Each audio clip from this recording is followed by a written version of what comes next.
programa É Direito. Bom dia! No programa É Direito de hoje nós vamos conversar com o Dr. Ricardo, que vai tratar sobre o direito do consumidor. Queria mais uma vez agradecer ao Dr. Ricardo por estar conosco hoje aqui. Ele que foi o nosso primeiro entrevistado, que falou da história do direito, e agora nós vamos tratar da especialidade dele, que é direito do consumidor. Bom dia, Dr. Ricardo, mais uma vez obrigado pela sua presença aqui no programa É Direito. Bom dia, eu que agradeço aqui a oportunidade, agradeço o espaço. Vamos debater sobre esse tema, sobre esses diversos temas aí do direito do consumidor, que são muito relevantes e estão presentes aí sempre no nosso dia a dia. Doutor Ricardo, nós sabemos hoje que o grande problema do consumidor brasileiro, principalmente quem tem automóvel, é com relação aos preços dos combustíveis. Primeiro porque todo dia a Petrobras aumenta, diminui preço, aumenta preço, diminui preço. Então fica assim uma confusão geral na cabeça do consumidor.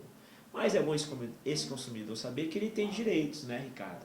Por exemplo, uma coisa que a gente vê, Ricardo, que é constante, você anda de Paço do Lumiar, né, até São Luís, os preços praticamente iguais em todos os pontos. Que a gente pode chamar de preços combinados, né, Ricardo? Você, enquanto especialista dessa área,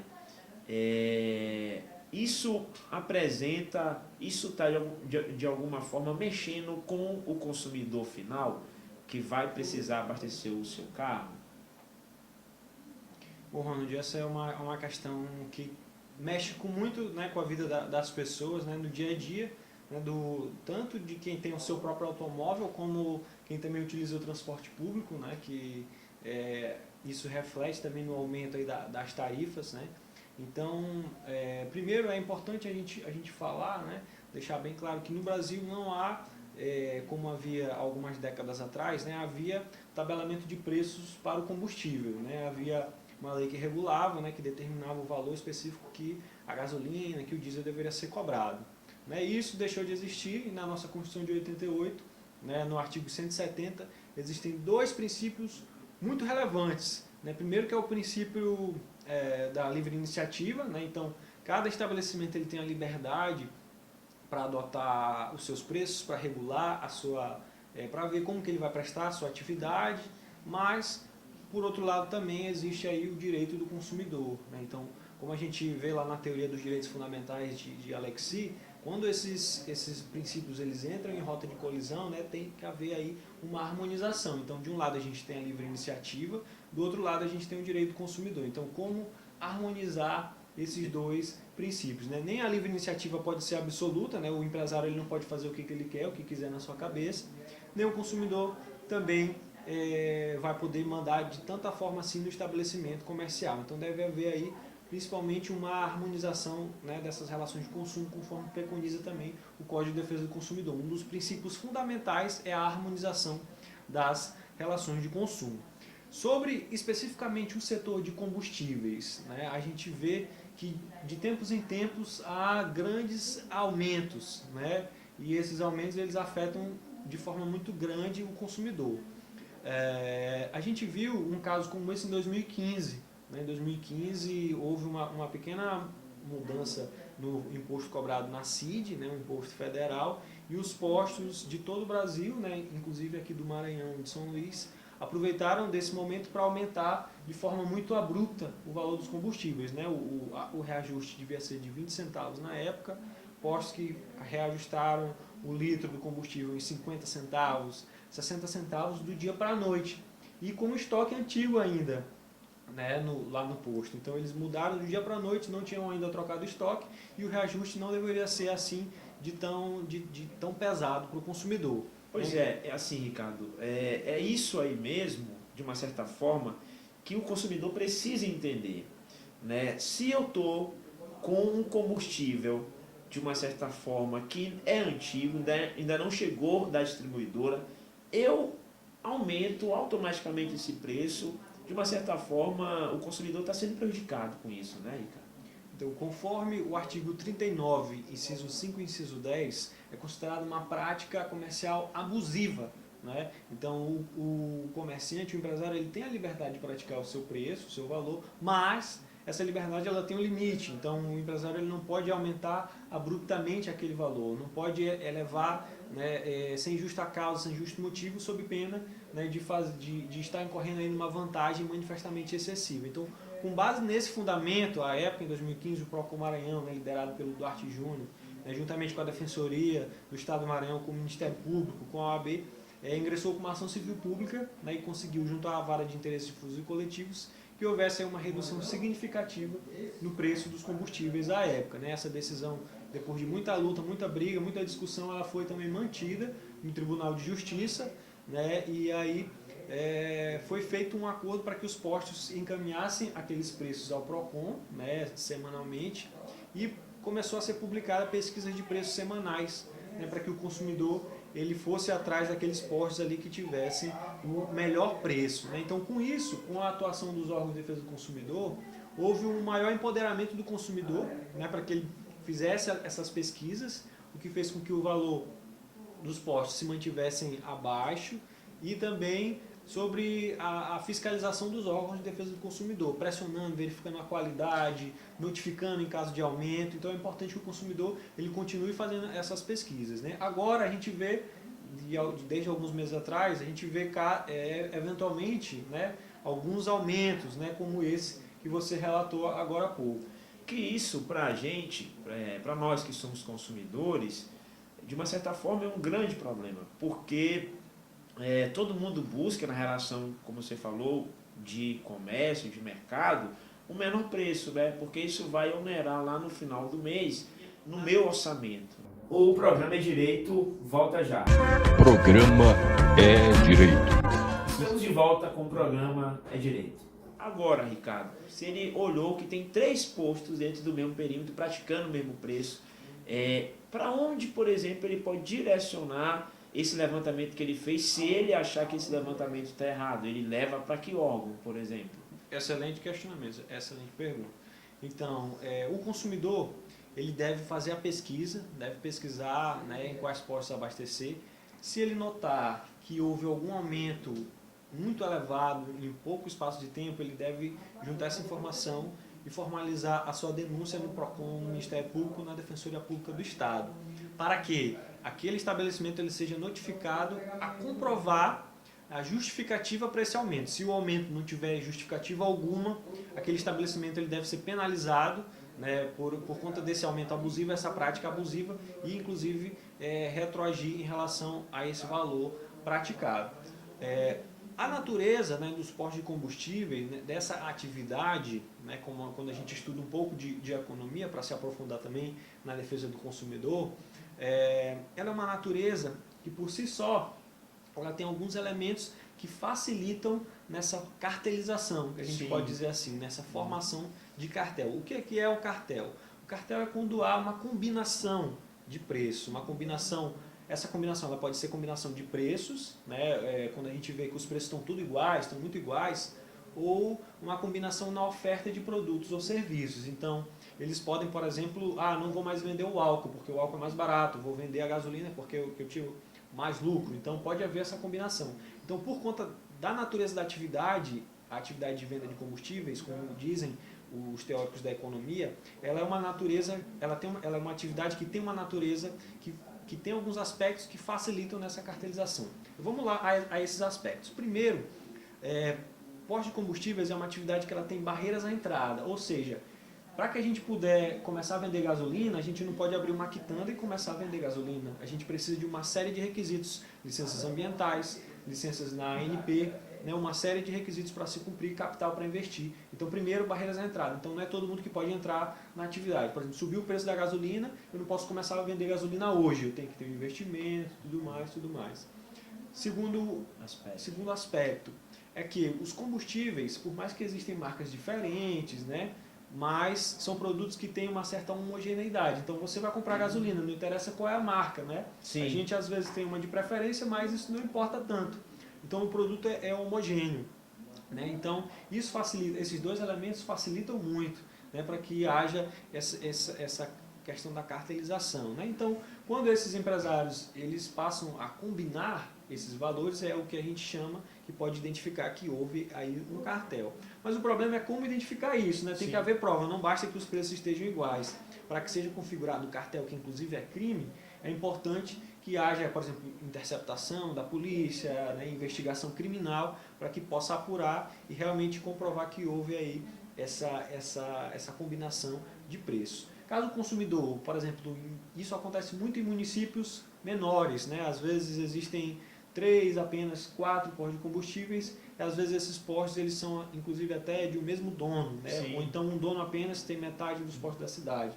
Então o que o consumidor deve fazer, o que o consumidor pode fazer? O consumidor pode formalizar uma denúncia para o CAD, que é o Conselho Administrativo da Defesa da Ordem Econômica. Né? O CAD é um órgão que ele fiscaliza exatamente a defesa da concorrência, né? Para que haja uma concorrência sadia, né? Que possa beneficiar tanto os consumidores como também aqueles empresários que trabalham de forma honesta, de forma correta, né? Que querem, claro, buscar o seu lucro, mas também servir, né, as pessoas, prestando um bom serviço com um preço justo. Né? Então o consumidor pode também buscar o CAD, né, CADE, e fazer a sua denúncia se suspeitar de qualquer formação de cartel, né, qualquer indício de combinação de preço. Inclusive, nos anos recentes, né, 2017 e 2018, vários postos de combustíveis, né, aqui no Maranhão foram multados não só pelo PROCON, mas também pelo CAD, né, por conta que foi identificado, né, infrações contra a ordem econômica, né, inclusive o próprio sindicato de postos de combustíveis à época também foi multado pelo próprio CAD, né, por conta de condutas anticoncorrenciais. Então é importante que o consumidor ele fique atento a isso e participe ativamente ajudando esses órgãos reguladores e órgãos de defesa do consumidor e também defesa da concorrência. Doutor Ricardo, ainda com relação a essa questão dos postos de combustível, você falou que existe uma homogeneidade, né? É algo homogêneo essa questão do próprio combustível, porque é um único produto, né? Mas aí eu vejo, nós temos bandeira da Shell, bandeira da Petrobras, bandeira do Total, várias bandeiras, né, de posto de combustíveis, por exemplo. Esse combustível ele tem um único fornecedor, e assim, que diferença faz essas bandeiras para nós que somos consumidores, por exemplo? Né? Era como se fosse vários combustíveis produzidos por várias empresas diferentes. A noção que eu tenho enquanto leigo é essa, né? Como é que a gente consegue fazer essa diferença? Se é possível ter uma resposta para isso? Cada marca, né, cada bandeira dessa representa uma marca, né, e que em tese seria um produto distinto, né, então o consumidor ele pode escolher aquela marca que ele tem de preferência. Inclusive, por exemplo, se o posto ele tem lá lá em cima, né, na logomarca dele, se ele é um posto, por exemplo, da Petrobras, Sim. Ele não pode vender de outra bandeira, né? Se é um posto Total, ele não pode vender de uma outra bandeira. Se ele é Shell, ele não pode vender de outra bandeira. Então, inclusive a ANP e o PROCON, quando eles fazem as fiscalizações, eles exigem a nota de compra do estoque que está lá. Eu sou um consumidor, chego no posto, eu olhei aquele combustível, não achei muito agradável. Eu posso pedir esse teste, e se o dono do posto se recusar a fazer esse teste, por exemplo? O consumidor ele tem um direito de exigir o teste de Mas qualidade. aonde é que fala isso lá? Qual artigo que fala isso, por exemplo, que eu tenho esse direito de pedir esse teste? É o artigo número 9 da resolução de 2017 da ANP. Né? Então o consumidor ele deve exigir que o posto ele faça o teste de qualidade. Né? Se o estabelecimento se recusar, o consumidor ele pode formalizar a denúncia tanto no PROCON como na ANP, né? E aquele posto ele pode ser autuado, pode ser multado pela não realização desse teste de qualidade, né? Inclusive o posto ele tem que ter lá no estabelecimento todos os instrumentos que são necessários para fazer o teste de qualidade, tem que ter funcionários treinados também para isso. Doutor Ricardo, tem algo também que às vezes a gente fica sempre se perguntando, pode o estabelecimento comercial diferenciar o preço do mesmo produto? Isso é possível fazer? Por exemplo? Então, essa prática, há um tempo atrás, ela era interpretada como uma prática abusiva. Então, o estabelecimento ele não podia fazer essa diferenciação de preço. No entanto, durante o governo Temer, em 2017, foi aprovada uma lei que agora permite essa diferenciação de preço em relação à forma de pagamento. Por exemplo, o consumidor vai comprar, uma papelaria vai comprar um lápis qualquer, né, um material escolar. Então a papelaria ela pode fazer a oferta de que o produto no dinheiro ele tem um desconto, então é um valor menor, no cartão é um valor maior, no débito é um valor menor. Então pode haver sim diferentes preços em relação à forma de pagamento. Então hoje em dia, por exemplo, nos postos de combustíveis, a gente já vê lá aquelas placas, né? Se você for pagar no dinheiro ou débito é um valor, se pagar no crédito é um outro valor. Então é possível sim hoje, com base nessa nova legislação, fazer essa diferenciação de preço, mas é importante que o fornecedor informe previamente ao consumidor. O que não pode acontecer é o seguinte: você chega lá na prateleira e tem lá o valor do produto, digamos que seja R$2 o produto, né? Você chega lá no caixa, vai pagar no cartão, e aí não, no cartão é R$2,50. Não, isso daí não pode, tem que se informar ao consumidor de forma prévia, né, para que ele não seja pego de surpresa. Então, aquele valor que está lá informado, né, ele com base no princípio da oferta, ele deve ser praticado. Então, se está lá na prateleira R$2, é aquele valor que vai valer, né? Então, não pode haver já aí essa diferença de surpresa para o consumidor. O consumidor ele tem que ser informado previamente. Mas essa informação ela tem que estar, doutor Ricardo, colocada em algum espaço do estabelecimento comercial para que o consumidor tenha acesso a ela, ou apenas o lojista pode me informar que é uma diferença de preços para que ele compre à vista, para que ele compre no cartão de crédito, para que ele compra de uma certa forma no débito? Isso. Essa diferenciação é importante com base no princípio da informação, que o consumidor ele tem acesso ao preço, né? Que ele possa consultar o preço daquele produto na prateleira, né? Em qualquer lugar que seja de forma visível ao consumidor. É claro que se o estabelecimento ele tem algum desconto, ele pode informar o consumidor na hora da compra o desconto, né? Ou seja, para reduzir o preço. Mas para aumentar, ele não pode fazer isso, né? Com base no princípio da vinculação à oferta. Então, se ele ofertou aquele valor, ele não pode depois cobrar mais caro. O programa é Direito, volta já. Programa é Direito. Estamos de volta com o programa É Direito. Doutor Ricardo, um outro assunto que a gente acaba também percebendo que acontece muito é com relação à troca de produtos, né?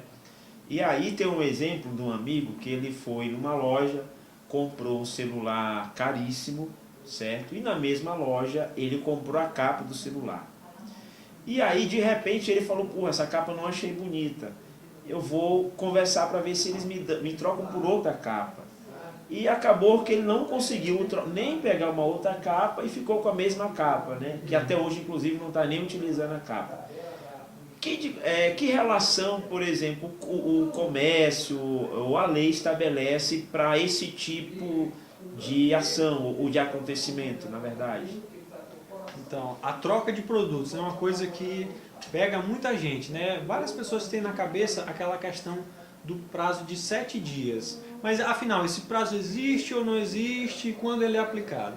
Então, pelo artigo 49 do Código de Defesa do Consumidor, quando você faz uma compra fora do estabelecimento comercial, ou seja, uma compra por catálogo, uma compra por telefone, hoje em dia a gente compra também muito pela internet, exato. compra pela rede social, pelo Instagram, pelo Facebook. Então, se você comprou fora do estabelecimento comercial, você tem esse direito de arrependimento de 7 dias, previsto no artigo 49 do CDC. Então, você pode aí se arrepender, não gostou, ou o produto não era aquilo que você esperava, né? Aí você pode sim se arrepender.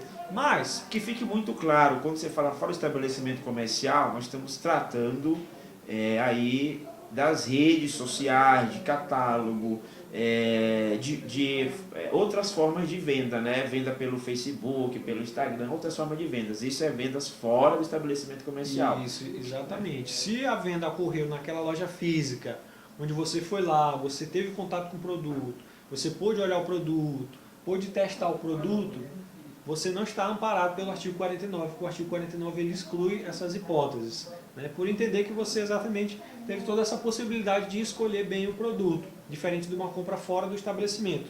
Uma compra por telefone, por internet, por catálogo, né? Você pode comprar uma coisa X, determinada, chegar na sua residência, uma outra coisa totalmente diferente, ou não tem aquelas mesmas especificações, você pode simplesmente não gostar, né? E aí você tem esse direito de se arrepender no prazo de 7 dias, pode aí desistir da compra e ser ressarcido. Mas, doutor esse Ricardo, valor. a gente geralmente vê nas festas de finais de ano, eu comprei um presente, a pessoa não se agradou do presente, ela foi lá com a nota fiscal e trocou. Ela não comprou um estabelecimento comercial, por que que ela tem o direito de trocar? Perfeito. Os estabelecimentos, para poder ganhar o cliente, para agradar, né, para poder fazer com que aquele cliente ele fique fidelizado, que ele volte outras vezes, né, inclusive isso é muito comum no mercado de roupas, por exemplo, né, ele pode permitir essa troca. Então, no Natal, por exemplo, muita gente compra roupas para presentear outras pessoas. Às vezes o número é diferente, não coube ou não gostou muito. Então, o estabelecimento, por liberalidade, ele pode estipular uma política de troca. Então, a loja, por exemplo, ela pode dizer que o consumidor que comprou lá, ela pode trocar roupa em 30 dias e tudo mais. Então, ela pode estipular, né, como que são essas regras para fazer a troca. Agora, a partir do momento que a loja ela oferta essas regras, né, ela diz, olha, a gente troca sim, em 30 dias você pode escolher tal, tal, tal. Então ela, com base no artigo 30, artigo 35, né, que fala da oferta, ele fica vinculado àquilo que ele prometeu, né, àquilo que ele ofertou. Então, em regra, né, o fornecedor que tem um estabelecimento comercial, ele não é obrigado a fazer a troca, certo? Para compras fora do estabelecimento, tem um prazo de 7 dias. No estabelecimento comercial, se ele faz alguma informação sobre isso, nós fazemos troca, tudo mais, então o consumidor ele pode exigir, se tiver ali aquela informação, né, se foi informado para o consumidor que há sim essa troca. Então nesse caso específico aí, o cara já comprou um celular caríssimo, né, escolheu uma capa, poderia muito bem a loja, para ganhar o cliente, não, tudo bem, eu troco, né, a sua capa, né, você não tem o direito garantido pela lei, mas para conquistar aquele cliente, né, você fazer ali aquela troca, não há problema algum. Né? Certo. Bom, uma outra relação, que é uma relação inclusive atual, falo atual porque agora que nós estamos tendo muito contato com isso, né? Com relação a estacionamento. São Luís cresceu, seu espaço urbano diminuiu, muitos carros, e com isso diminui o espaço urbano para estacionamento. E aí, esse estacionamento que eu coloco o meu carro, muitas das vezes, como é que eu sei que ele está regular? Existe alguma norma específica que regula o estacionamento? Tem que ter alguma placa lá no estacionamento? Esse estacionamento é regular, porque norma tal assim o qualifica? Excelente. Estacionamento também é um tema que também dá bastante debate, né? Então, hoje em dia nas grandes cidades o valor do estacionamento já é muito alto, né? Aqui em São Luís também a gente já está se deparando com valores aí também que já estão alcançando aí R$10, né, por hora e tal. Muito elevado esse valor, mas vamos para essa primeira pergunta, né, sobre a questão da regulação. Então, o estacionamento ele é uma atividade, né, é um serviço que está sendo prestado ao consumidor, então por isso é aplicável também o Código de Defesa do Consumidor. Né? A gente tem aí claramente aí essas duas figuras, né? O fornecedor do serviço e o consumidor, né, que coloca lá o seu veículo sob a guarda daquele local. Então, em primeiro lugar, o estacionamento ele precisa ser regularizado junto à prefeitura. Então, ele tem que ter um alvará de funcionamento para exercer aquela atividade. Né? Não é à toa que o PROCON andou fechando vários estacionamentos, né, impedindo que eles cobrassem por aquele serviço porque não tinha autorização para funcionar. Né? E cada município pode editar determinadas leis que regulem aí os seus estacionamentos, né, porque fazem parte do espaço urbano. Né? Então, o município ele pode legislar para poder regulamentar essa questão do estacionamento. Né? Então, varia de município para município quais são os requisitos, né, específicos. Se tem que ter seguro, se não tem, se tem essa exigência. Né? Então, varia muito isso. Mas é importante que o consumidor ele veja se aquele estabelecimento, se ele tem um alvará exposto ao consumidor e também se ele emite a nota fiscal, que são as regras básicas aí que todo estacionamento deve ter. E também de relação de consumo. Tudo bem, então já sabemos que é preciso ter lá um alvará de funcionamento. Segundo você tocou num ponto, seguro. Por exemplo, eu estaciono o meu carro, de repente ao voltar no estacionamento eu não consigo mais encontrar o meu carro. Se esse estacionamento não tiver seguro, o dono do estacionamento é obrigado a ressarcir o meu veículo, Ou de que forma eu vou conseguir recuperar meu veículo de volta, por exemplo? Excelente pergunta. Então, inclusive o PROCON deflagrou uma operação em relação a isso, né? Vários estacionamentos tinham aquela placa, né?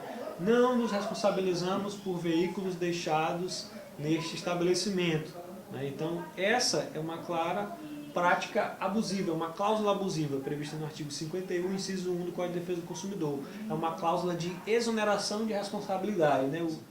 Outra coisa, resta também com esse aspecto de estacionamento, ao entrar no estacionamento, por exemplo, do shopping, eu tenho uma média lá de minutos, 15 minutos, para que você possa entrar. 15 minutos, aí você não paga lá o estacionamento. Existe, doutor Ricardo, alguma norma que estabelece essa minutagem para esse estabelecimento comercial falar para o cliente que ele tem 15 minutos só para ficar lá dentro do shopping, por exemplo? Excelente pergunta, excelente questão que também rende muito debate sobre a questão da tolerância no estacionamento. Bom, primeiro com base no princípio da livre iniciativa, né, o estabelecimento ele pode regular aí a sua atividade. Em regra, ele poderia cobrar o preço, né, e também estabelecer ou não uma tolerância, em regra, né. No entanto, pela legislação municipal, é possível que se estabeleça um tempo aí de tolerância, né? Então, aqui, por exemplo, no município de São Luís, conforme a legislação municipal, o tempo de tolerância é de 30 minutos. Então, todos os estacionamentos no município de São Luís ele tem que respeitar essa legislação municipal. Então, até 30 minutos o estacionamento ele não pode cobrar, por conta dessa legislação municipal. Qual o fundamento disso, né? Então, muitas vezes a gente apenas ingressa naquele estabelecimento, né, não quer ainda consumir nenhum produto ou serviço, né, e acaba às vezes saindo do estacionamento sem usufruir, né, daquele serviço de guarda do veículo. Então a lei ela tem exatamente esse fundamento, né, para que 30 minutos seja um período razoável, até mesmo para você procurar para ver se tem vaga, ou às vezes vai só deixar uma pessoa no local, né, por exemplo no hospital, né, vai deixar o idoso até mais perto, deixar um familiar, um parente ou buscar alguma pessoa. Então esse é o fundamento dessa legislação, para que haja efetivamente uma harmonização das relações de consumo, né? Para que o estabelecimento ele possa exercer a sua atividade, mas o consumidor também, que ele não seja cobrado de forma indevida, né? Há também um projeto de lei do deputado Duarte Júnior para que esses 30 minutos ele seja aplicado em todo o estado do Maranhão, né? Então vamos ver aí a tramitação, acompanhar na Assembleia Legislativa para ver também se esse projeto será aprovado, né? Se vai beneficiar todo o estado do Maranhão. Por exemplo, né, muita gente pergunta, poxa, lá no Pátio Norte, né, que é em São José de Ibamar, não está respeitando os 30 minutos. Mas não precisa respeitar, porque a lei é municipal, afeta o município de São Luís. Então, a lei não é aplicável lá em São José de Ibamar. Então, é importante que o município ele faça uma lei nesse sentido, ou então que seja aprovada uma lei estadual que possa valer